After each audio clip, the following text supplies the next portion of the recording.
Hi viewers, சூப்பரான promo தான் release ஆயிருக்கு. வீடியோக்குள்ளே போகிறதுக்கு முன்னாடி நம்ம சேனலை லைக் அண்ட் சப்ஸ்கிரைப் பண்ணிவிட்டு கொஞ்சம் சப்போர்ட் பண்ணுங்கள். வாங்க இப்போ வீடியோக்குள்ளே போகலாம். நம்ம சாமுண்டேஸ்வரி கார்த்திக்கிட்ட பேசிக்கிட்டு இருக்காங்க. இங்கே பார் ராஜா, நான் சொன்ன மாதிரி நீ சாந்தி முகூர்த்தத்துக்கு ரெடி ஆகிடு. ரேவதி என்னோட பொண்ணு, இப்போ அவள் கோவமாக தான் இருப்பா. நான் அவளை பேசி சரி பண்ணிடுறேன். நீ எல்லாத்துக்குமே ரெடி ஆயிரு அப்படிங்கிற மாதிரி கார்த்திக்கிட்ட சொல்லிட்டு போயிடுறாங்க. நம்ம கார்த்திக் வந்து ரொம்ப அப்செட்டில் இருக்காங்க. என்ன மேடம் இப்படியெல்லாம் பண்ணிக்கிட்டு இருக்காங்க அப்படின்னு சொல்லிட்டு மயில் சொல்கிறாங்க. கார்த்தி இன்னிலேருந்து உனக்கு நல்ல கலை தான் அப்படின்னு சொல்லிட்டு மயில் வந்து கார்த்தியை கிண்டல் பண்ணிக்கிட்டு இருக்காங்க. நம்ம கார்த்திக்கா ஒன்றுமே புரியல. ஏற்கனவே ரேவதி வந்து நம்ம மேலே கோவத்தில் இருக்கா. இப்போ இவங்க வேற இதெல்லாம் ரெடி பண்ணிக்கிட்டு இருக்காங்களே, நம்ம என்ன செய்யறது அப்படின்னு சொல்லிட்டு கார்த்திக் வந்து யோசிச்சுட்டு இருக்க. இந்த சைடு ரேவதி, ரோகிணி, சுவாதி எல்லாருமே நின்று ரேவதி கிட்ட பேசிக்கிட்டு இருக்காங்க. என்ன ரேவதி, உன் வாழ்க்கை இப்படி ஆயிடுச்சு. அம்மா என்னன்னா உனக்கு பிடிக்காத கல்யாணத்தை பண்ணி வச்சாங்க. இப்போ என்னன்னா உடனே சாந்தி முகூர்த்தம் அது இது அப்படி சொல்லிக்கிட்டு இருக்காங்களே, இப்போ நீ என்னதான் பண்ண போற அப்படின்னு சொல்லிட்டு பேசிக்கிட்டு இருக்கும்போது சந்திரகலா வந்துடுறாங்க. சந்திரகலா வந்து ரேவதி மனசை மாத்திர மாதிரி ஒரு விஷயம் சொல்லிக்கிட்டு இருக்காங்க. இங்கே பார் ரேவதி, இது எல்லாமே உங்கள் அம்மா செய்யலை.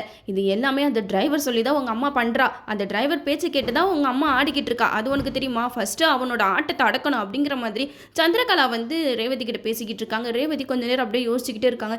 இப்போ என்ன பண்ணுறது சித்தி, எனக்கு ஒன்றுமே புரியல அப்படின்னு சொல்லிட்டு ரேவதி சொல்ல, அதுக்கு சந்திரகலா சொல்கிறாங்க, நீ எதுக்குமே கவலைப்படாத, இதை எல்லாத்தையும் எப்படி நிப்பாட்டுறதுன்னு எனக்கு தெரியும் அப்படின்னு சொல்லிட்டு சந்திரகலா சொல்லிட்டு போயிடுறாங்க. கார்த்திக், ரேவதி இவங்க ரெண்டு பேருக்குமே சடங்கெல்லாம் ஏற்பாடு பண்ணிட்டாங்க. மயில் வந்து சொல்லவே வேண்டாம், அந்த அளவுக்கு ரொம்ப சந்தோஷமாக இருக்காங்க. அப்பாடா, என்னோட மச்சினிச்சி ரேவதிக்கு நல்ல மாப்பிள்ளை கிடச்சிட்டான் அப்படின்னு சொல்லிட்டு ரொம்ப சந்தோஷத்தில் இருக்க. இங்கே கார்த்திக் வந்து ரொம்ப அப்செட்லேயே இருக்காங்க. அதுக்கு மயில் சொல்கிறாங்க, நீ ஏன்பா அப்செட்லேயே இருக்க, விடு, எல்லாம் நடக்கிறது நல்லதுக்கு தான் அப்படின்னு சொல்லிட்டு எடுத்துக்கோ அப்படின்னு சொல்லிட்டு கார்த்தியை சமாதானப்படுத்திட்டு போயிட்டாங்க. ரேவதி வராங்க. ரேவதி வந்தோடனே கார்த்தியை பார்த்தோன்னே செம்ம கோவப்படுறாங்க.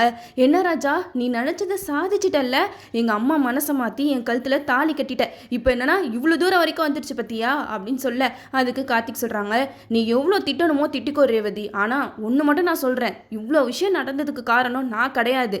மகேஷ் வந்து எங்கே இருக்கான் எப்படி இருக்கான்னு கூட எனக்கு தெரியாது. அவனை நான் கடத்தவே இல்லை. உங்கள் அம்மா சொன்ன ஒரே காரணத்துக்காக தான் நான் உன் கழுத்தில் தாலி கட்டினேன். நான் ஒன்றும் விருப்பப்பட்டு உன் கழுத்தில் தாலி கட்டலை அப்படின்னு சொல்லிட்டு நம்ம கார்த்திக் வந்து அவரோட ஸ்டைலில் ரேவதி கிட்ட பேசுகிறாரு. எனக்கு கொஞ்ச நாள் டைம் கொடு, என் மேலே எந்த ஒரு தப்பும் இல்லைன்னு சொல்லிட்டு நிரூபிச்சுட்டு நான் இந்த வீட்டை விட்டு கிளம்பி போய்கிட்டே இருக்கேன் அப்படின்னு சொல்லிட்டு கார்த்தி வந்து ரேவதி கிட்ட சொல்லும்போது ரேவதிக்கு என்ன சொல்றதுன்னே தெரியல. ரேவதி ஒரு பக்கம் யோசிக்கிறாங்க, இதே இவன் நம்ம கழுத்தில் விருப்பப்பட்டு தாலி கட்டியிருந்தா இவன் வேற மாதிரில இருந்திருப்பான். இப்போ என்ன நம்மளை விட்டு போறான்னு சொல்லிக்கிட்டு இருக்கான், ஒருவேளை நம்ம தான் இவனை பற்றி தப்பாக புரிஞ்சுக்கிட்டோமோ அப்படின்னு சொல்லிட்டு ரேவதி வந்து ஒரு பக்கம் யோசிச்சுக்கிட்டு இருப்பாங்க.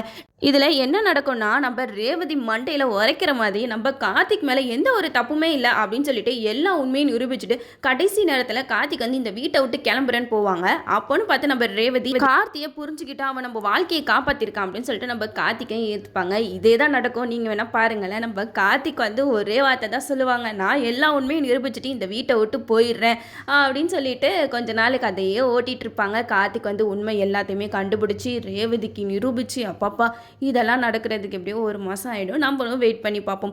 ஓகே வியூவர்ஸ், இந்த வீடியோ உங்களுக்கு பிடிச்சிருந்தால் லைக் பண்ணுங்கள், மறக்காமல் நம்ம சேனலை சப்ஸ்கிரைப் பண்ணிடுங்க.